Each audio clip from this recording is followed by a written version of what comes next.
We are always going to come across writers and artists who are better than us.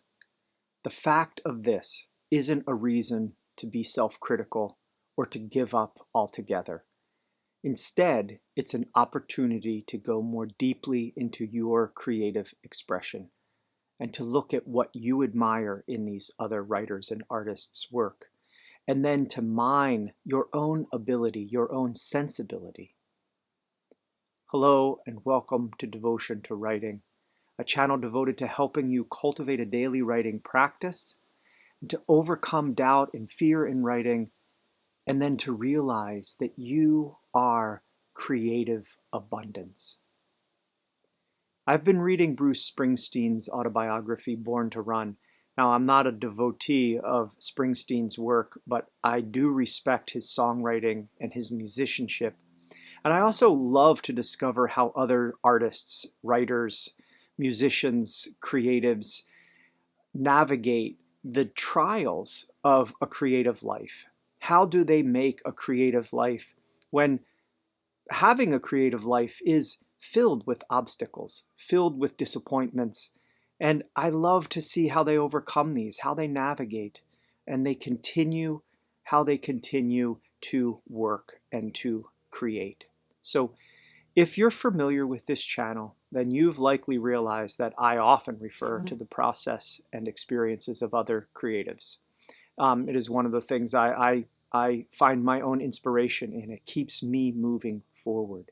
And what struck me about Springsteen, what he writes in this autobiography in the early pages, is that in the early days of his career, before he'd recorded any songs, he was touring in California and he was in San Francisco, and he felt really good about his ability, about his musicianship, his chops, if you will. I mean, he could play the guitar very well, and his shows had a lot of energy. He wrote great songs. He was beginning to write great songs, and he felt pretty confident. But one day he went to an open audition, so a number of bands would be invited. They would go to an audition in front of whoever it was, I guess the promoters of the concerts, and they would have these, they would get to play for 20, 30 minutes. And he did this with his band, and again, he felt that they were really good. They were better than the other bands, except the band that came after them. This band was sensational, and they were really tight, and they were just better, and he knew it. And he went home, and he kind of did some soul searching, and he writes that in this book, and this is the part that I find inspiring, that this didn't keep him from working harder. He didn't stop to compare himself to them. He says that he respected and admired their musicianship, and that is not what it didn't bother him that they were better than he was, better than his band. He wasn't afraid that others were going to be better. He knew that others were better than him. But what bothered him is that he realized that he hadn't devoted all of his energy into his creative work, that he could apply himself more earnestly to bringing about his vision. And he was concerned with maximizing his own ability. He was concerned that maybe he hadn't thought broadly enough or been intelligent enough about his own vision and what he wanted to do. And this is what I want to emphasize. This part of what Bruce is talking about is not comparing ourselves to others, but turning our attention inward to what you are capable of. Bruce acknowledges to himself that he isn't the most talented. He knew it then. He's not a natural genius, but he had desire, he had a willingness, and he had heart. Bruce states so powerfully is to turn to yourself, to get to work on what only you can bring forth from you. Don't waste time thinking about what others are doing, what others are achieving, what others are getting. This is just a waste of your energy. Your work is you. Your work is in you. Your joy, satisfaction, it's not something that you're going to get outside of you. It's not going to come from some acknowledgement or some status or getting something. But it is too joy.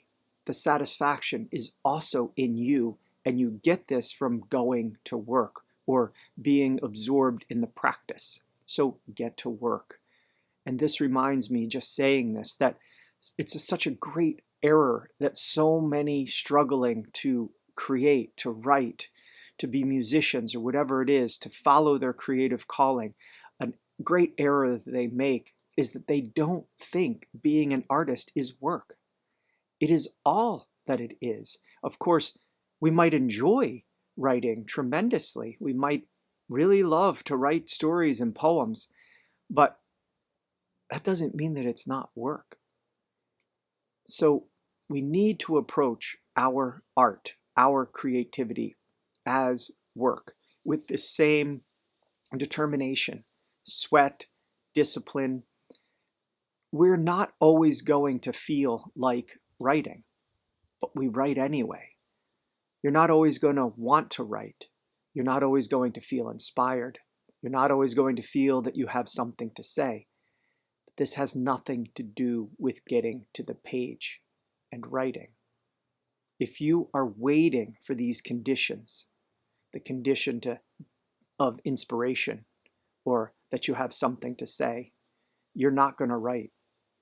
Writing itself creates these conditions. Your practice itself brings the desire, brings the inspiration, brings you something to say. It's not the other way around.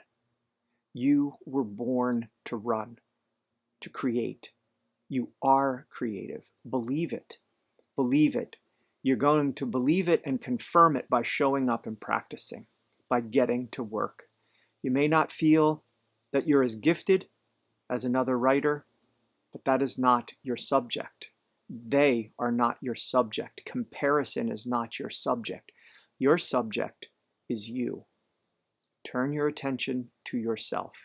This is all you can control. And it is a lot. It is a world. It is a universe. So set your sights on your beauty. Set your sights on your highways jammed with broken heroes. Be blinded by your own light. It is luminous. In you is luminosity. Fly toward this. Don't stop.